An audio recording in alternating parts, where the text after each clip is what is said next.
ఓం శ్రీకృష్ణ సద్గురు పరబ్రహ్మణే నమః. ఓం సచ్చిదానంద రూపాయ కృష్ణాయ క్లిష్టహారిణే నమో వేదాంత వేద్యాయ గురవే బుద్ధి సాక్షిణే. ఓం సశంఖ చక్రం సకిరీట కుండలం సపీత వస్త్రం సరసీరుహేక్షణం సహార వక్షస్థల కౌస్తుభశ్రియం నమామి విష్ణుం శిరసా చతుర్భుజం. శ్రీ మహాభాగవతం తృతీయ స్కందము. అయితే ఆత్మజ్ఞానంలో ప్రభువైన కబ్దమును చూచింది దేవహూతి. ఆమె మనోవ్యధులు అన్నీ నశించాయి. కనుకొలుకొలులో సిగ్గు తొంగి చూచింది. దానితో ముఖ పద్మాన్ని వంచింది. వినయంతో ప్రేమతో వ్యాకులతతో ఉండి భర్తతో ఇలా అంటూ ఉన్నది: ఓ మహనీయ, నీవు మొక్కవోని యోగమాయకు అధిపతివి, సమర్థుడివి. కాబట్టి సాటి లేని ఈ దివ్యభోగాలు ఇచ్చే శక్తి మీకు ఉన్నదని నాకు తెలుసు. మీ సాంగత్యంతో నాకు అవి అన్నీ కలుగుతాయి. అయినా దేవా, నీవు చెప్పినట్లే సంతానం మనకు కలిగేంత వరకు నాతో శారీరక సౌఖ్యం పొందదలిచినట్లుగా మన వివాహ సమయంలో ప్రతిజ్ఞ చేశారు. అది గుర్తు తెచ్చుకొని మన శారీరక సంగమాన్ని అనుగ్రహించవలసింది. మీ సంయోగాన్ని కోరటం చేత చిక్కిపోయిన నా శరీరం ఏ విధమైన స్నానాలతోనూ భోజనాలతోనూ పానంతోనూ సుఖించి తృప్తి పొందటానికి, నా కోరిక తీరటానికి రతి రహస్యాలను తెలిపే కామశాస్త్రం తెలియజేయవలసింది. దానికి తగిన నానా విధాలైనటువంటి వస్త్రాలను, ఆభరణాలను, పూలమాలలను, మైపూతలను, భవనాలను, ఉద్యానవనాలను, ఇంకా ఇతర విస్తారమైన వస్తువులను అనుగ్రహించి నన్ను దయ చూడవలసింది అని ఆమె అన్నది. ఆ మహాత్ముడు తన యోగమాయా బలంతో వెంటనే దివ్య విమాన నిర్మాణాదులు ఇలా చేశాడు. దీప్తమ్మణి స్తంభ దీప్తి జెన్నొందుచు మరకత స్థలమున మహిమదనరా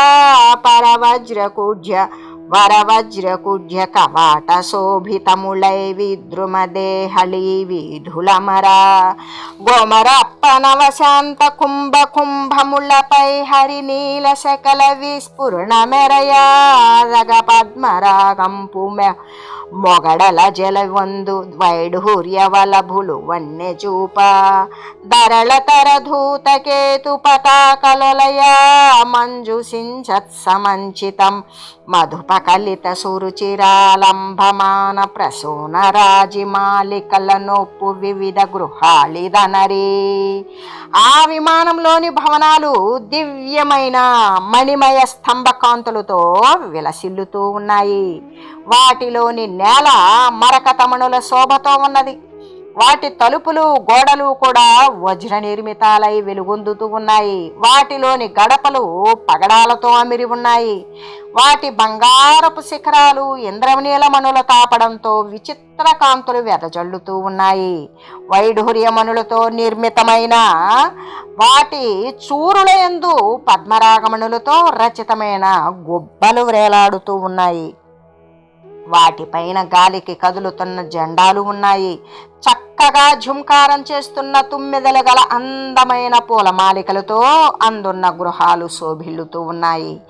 మరియు నుదుకూల చీనాంబర కౌశేయాది వివిధ పటమ పరివృత మందిర శుభగాకారంబై అరుదార విచిత్ర పట్టికాలంకృతమై తెల్లని నూలు తెరలు, చీనాంబరాలు, పట్టు తెరలు, చుట్టూ ఉన్న భవనాలతో, విచిత్రమైన వస్త్రాలతో, మందిరాలతో ఆ విమానం చాలా అందంగా ఉన్నది.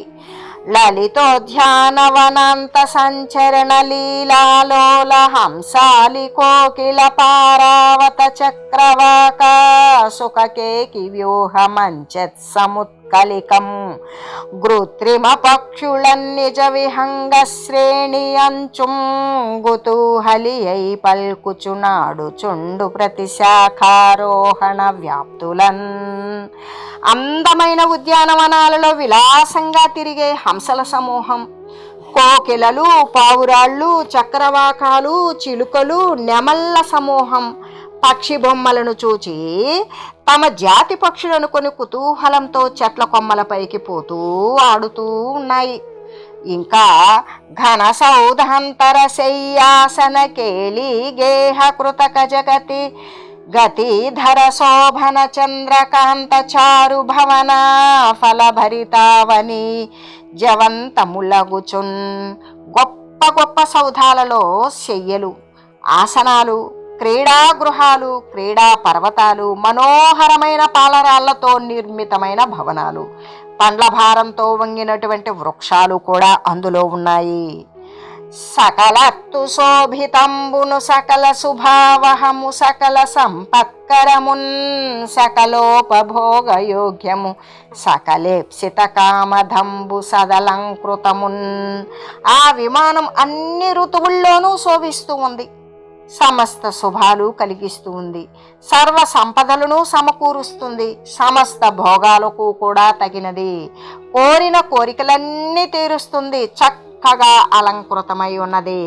పైన ఉన్నటువంటి విశేషాలు అన్నీ కలిగి ఉన్న విమానాన్ని మహర్షి సృష్టించాడు. అందులోని సౌందర్య విశేషాలు, చిత్రాలు తనకే ఎరుగరానంత అద్భుతంగా ఉన్నాయి. ఆయన ఆ విమానాన్ని దేవహూతికి చూపించాడు. ఆమె చూచింది. అవి ఆమెకు సంతోషం కలిగించలేదు అని ఆయన తెలుసుకున్నాడు. కర్దముడు సమస్త ప్రాణుల హృదయాలలో ఉండే అభిప్రాయాలు తెలిసినవాడు. ఆమె ప్రవర్తనకు సంతోషించి ముని ఆమెతో ఇలా అన్నాడు: అనేన భాగవత్కృతంబును నఖిల మంగళకరంబును నగు నీ జలాశయమునందవిలి గృంకిన జంతు వితానములకు గామ్య ఫల సిద్ధి సేకురుగాన నీవు. ఇంతి భగవంతుడు నిర్మించినది, సమస్త శుభాలకు కూడా స్థానమైన ఈ బిందు సరస్సులో ఆసక్తితో స్నానం చేసిన ప్రాణుల సమూహాలకు కోరికలు సిద్ధిస్తాయి. కాబట్టి నీవు ఈ జలముళ్ళ నతి భక్తిని మజ్జనమునరించి విమానము వేట్కన్ లజ్జావతి ఎక్కవేయని భుజవమునరంగ కద్దముడు వల్కుటయున్.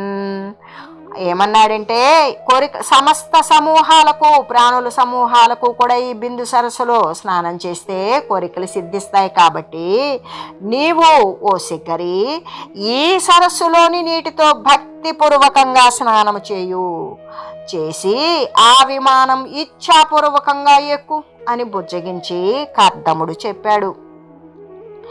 ఆమె భర్తకు అంతవరకు సేవ చేయటం చేత చాలా శ్రమపడి ఉంది.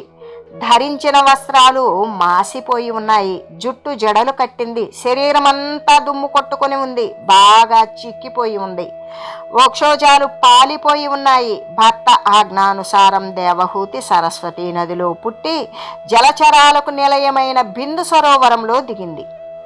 అందులోని నీటితో స్నానం చేసింది.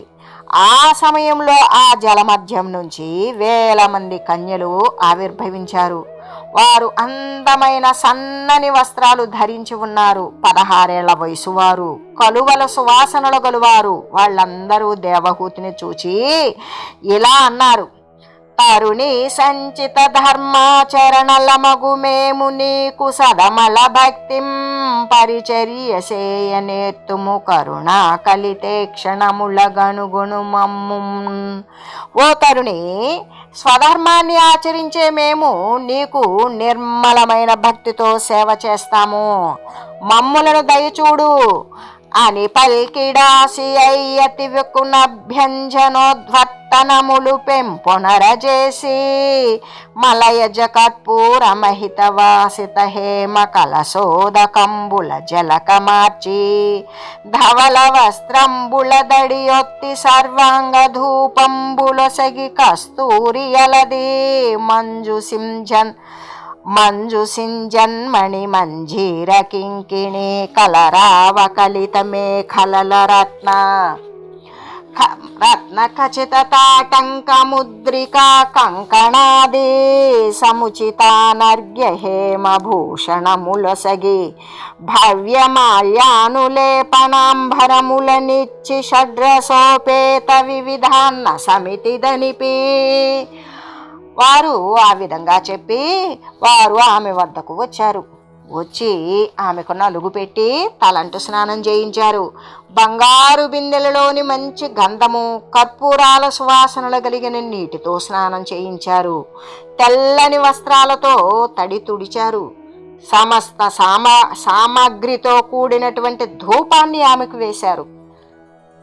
ఉత్తమ వస్త్రాలు కట్టనిచ్చారు. కస్తూరి పూశారు. ఇంపుగా మ్రోగుతున్న మణిమయాలైన కాలి అందెలు అమర్చారు. గలగల మ్రోగే చిరుమువ్వలు కలిగిన వడ్డానాన్ని పెట్టారు. ఆమె చెవులకు రత్నాలు పొదిగిన కమ్మలు, వ్రేళ్లకు ఉంగరాలు, చేతులకు గాజులు, ఇంకా చాలా విలువైన నగలు పెట్టారు. సువాసనలు వెదజల్లే పూలమాలలు ఇచ్చారు. షటసోపేతమైన ఆహారాన్ని కూడా పెట్టారు. ఆ కన్యలు దేవహూతికి బంగారు పాత్రలో కర్పూర నీరాజనం ఇచ్చారు. అందమైన ఆసనం మీద కూర్చోబెట్టి అద్దం చేతికిచ్చారు. ఆమె దాంట్లో తన ప్రతిబింబం చూచుకున్నది. కర్దమ మహర్షిని స్మరించింది. మరు క్షణంలో ఆ మహర్షి 1000 మంది కన్యలతోనున్న దేవహూతి ఎదుట నిలిచాడు. ఇదంతా చూచి ఆమె భర్త యోగమాయా ప్రభావానికి ఆశ్చర్యపడింది. ఆమె అప్పుడు స్నానం చేసి అలంకరించుకొని ఉన్న దేవహూతిని మహర్షి చూశాడు.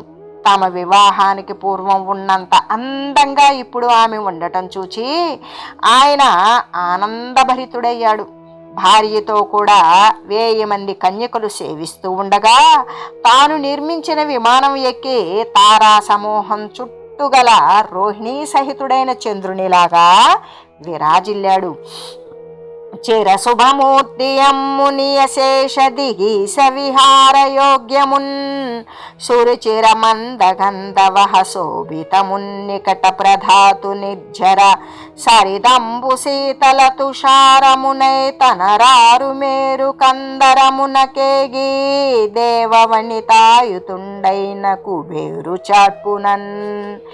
ఆ పురాతనమైన మంగళమూర్తి అయిన మరి కర్దముని దేవతా స్త్రీలతో కూడిన కుబేరునిలాగానే మందర పర్వతానికి వెళ్ళి విహరించాడు. ఆ కొండ సమస్త దిక్పాలకులు కూడా విహరింపదగినది. అక్కడ మనోహరమైన పిల్లగాలులు వీచడం చేత హాయిగా ఉంది.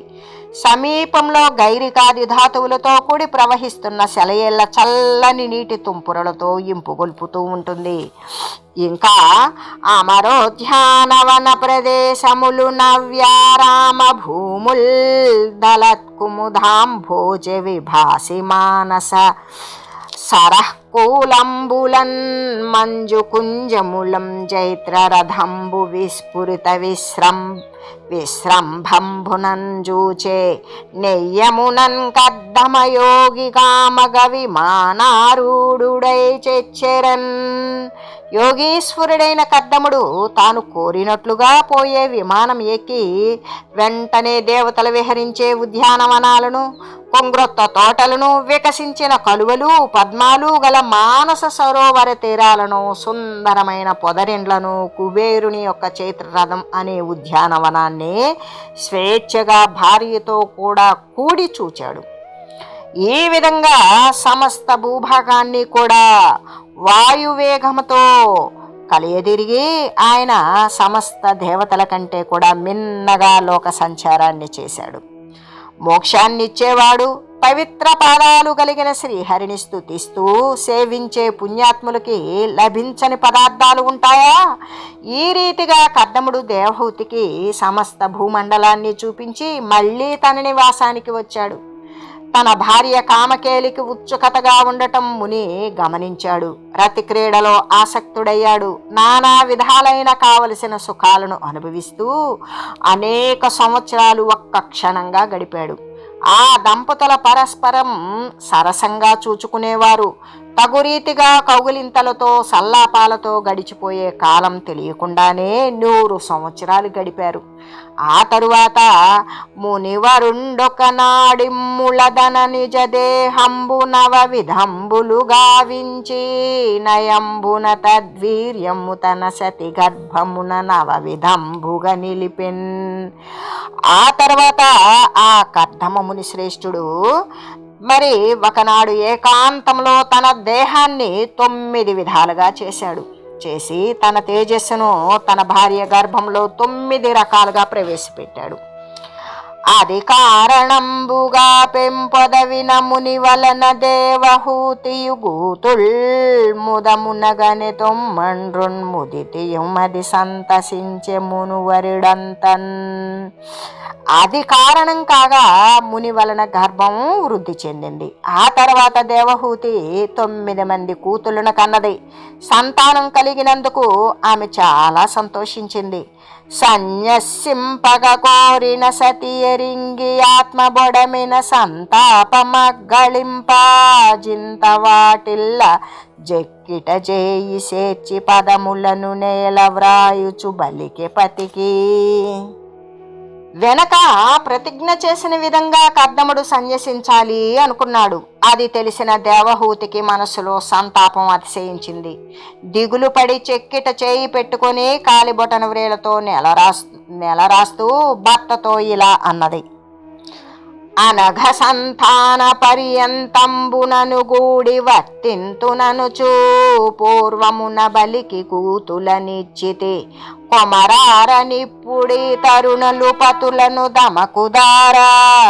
దమకుదార ఎరసి వర్తింతురోయని భీతి నొందెదగావునని పుత్రికులకు తగిన వరుల సంపాదించి పరిణయంబులు చేసి తత్వ సంహిత నాకు ధవిలి తెలుపు సుతిని కృప చేసిననుగావు. సుజన వినుతయద్ది సంసార దుఃఖంబు నపనయింపనర్హుడవు నీవు కావే మోహమున నింత కాలమోరకపోయే గతియులేక.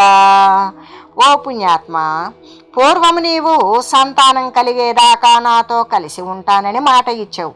అలాగే పుత్రికలను ప్రసాదించావు. ఇప్పుడు ఈ పిల్లలు యువతులై స్వతంత్రించి తమ భర్తలను తామే ఎన్నుకుంటారేమో అని భయపడుతూ ఉన్నాను. కాబట్టి ఈ పుత్రికలను వీరికి తగినటువంటి వరులను తీసుకువచ్చి ఈ పుత్రికలకు వివాహం చేయాలి. ఆధ్యాత్మ శాస్త్రాన్ని నాకు బోధింపగల పుత్రుణ్ణి అనుగ్రహించు, నన్ను రక్షించు. ఓ సజ్జనస్తుత, నాకు సంసార దుఃఖాన్ని పోగొట్టదగినటువంటి వాడవు నీవే కదా. ఇంతకాలము ఏ పుణ్యగతి లేకుండానే మోహంతో వ్యర్థంగా గడిచిపోయింది. ఉపరతి పుట్టెనైహిక సుఖోపగతానుభవంబులందు ముంచపలతగామ భోగరతి సంఘము గోరి మహాత్మా నిన్ను నచ్చపుదల పొప్పగా తెలియజాలకయే వరించుటన్ భవత్కృప ఫలించి ముక్తి నిను కేవల భక్తి భజింపగల్గదే. ఓ మహనీయ, ఇప్పుడు ఐహికమైనటువంటి సుఖంతో కలిగే అనుభవాల మీద నాకు విరక్తి కలిగింది. పూర్వం కామభోగాలు అనుభవించటానికి రతిక్రీడ కోరి నిన్ను సరిగా తెలియలేకయే అజ్ఞానంతో వరించాను. ఇప్పటికి నీ దయ ఫలించింది. కేవలం భక్తితో నిన్ను సేవిస్తే ముక్తి కలుగుతుంది కదా. అంతేగాక సమమతి నొప్పు సత్పురుష సాఖ్యము సద్గతి కారణంబు నీచమతి విలోల దుష్పురుష సఖ్యము దుర్గతి హేతువంచు చిత్తమున దలంచి యోగి జనతాను తమిమ్ము భజింతు ప్రాణి సంగమమున పుణ్య పాపములు గైకొని పొందవే ఎట్టి వారలన్. సుఖదుఖాలయందు సమభావం కలిగిన సజ్జనుల సాంగత్యం ఉత్తమగతి కలగడానికి కారణమే అవుతుంది. నీచ బుద్ధి గల దుష్టుల సాంగత్యం దుర్గతి కలగటానికి కారణమవుతుంది అని మనసులో అనుకుంటూ ఉన్నాను. యోగిజనుల పొగట్టలందే నాథా మిమ్ములను నేను సేవిస్తూ ఉన్నాను. ఎలాంటి వారికైనా సాంగత్యం వలననే పుణ్యపాపాలు కలుగుతాయి కదా అని ఎట్లు వేదనాభరమున మునుకుచు బలుక కర్దముడు మనుపుత్రికన్ గనుగని సరసి జనయను వచనములను మది సంస్మరించి సతికిట్లనియన్ అని ఈ విధంగా ఆవేదనతో సంతాపం పొందుతూ దేవహూతి పలికింది. ఆ దేవహూతి పలుకులను కర్దముడు విన్నాడు. విని మనువు కుమార్తెను చూచి, అంటే దేవహూతిని తన భార్యను చూచి పూర్వం శ్రీహరి చెప్పిన మాటలు గుర్తు తెచ్చుకున్నాడు. భార్యతో ఇలా అన్నాడు. మనుసుతని మది దుఃఖంబును బొందకుమ చిరకాలమున భగవంతుండనగుండాక్షరుండు జనార్దనుడు భవద్గర్భమందు దగవశయించున్. ఓ మనుపుత్రిక, ఓ దేవహూతి, నీవు మనసులో దుఃఖపడకు. పాపదూరుడు, నాశం లేనివాడైన శ్రీహరి త్వరలోనే నీ గర్భవాసం చేస్తాడు. వర నియమ వ్రత నిష్ఠాచరణ నియుక్తాంతరంగ సమధికవై సంభరిత తపోధన దాన స్ఫురిత శ్రద్ధానుభక్తి పూర్వముగాగన్. అందుకోసము నీవు శ్రేష్టమైన నియమాలతో నిష్ఠగా వ్రతం చేయడానికి మనసును స్థిరపరుచుకో. బాగా తపస్సు, ధనదానము, మరి శ్రద్ధాభక్తులతోటి చెయ్యి అని చెబుతూ దేవహూతి అయిన భార్యకు కర్దమముని తెలియజేస్తూ ఉన్నాడు.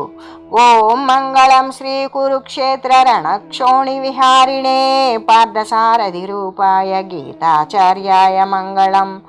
ఓం మంగళం నమోస్త్వనంతాయ సహస్రమూర్తయే సహస్రపాదాక్షి శిరోరుబాహవే సహస్రనామ్నే పురుషాయ శాశ్వతే సహస్రకోటి యుగధారిణే నమః. ఓం శ్రీమతే నారాయణాయ నమః. శ్రీమన్నారాయణ చరణౌ శరణం ప్రపద్యే. హరి ఓం తత్సత్.